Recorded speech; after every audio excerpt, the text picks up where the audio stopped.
Ako napatumba nyo sa inuman. Sinasabi ko sa inyo. Itayo nyo na lang ako.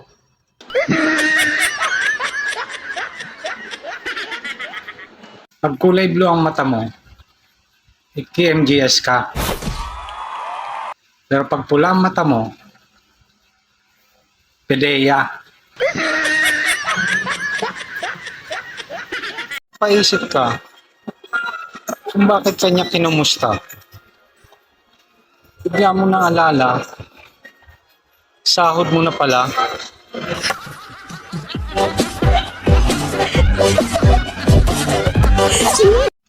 Ngayon ko lang nalaman, kaya pala yung magbabalot, sumisigaw. Kasi kung hindi sumisigaw, parang nag-aamok.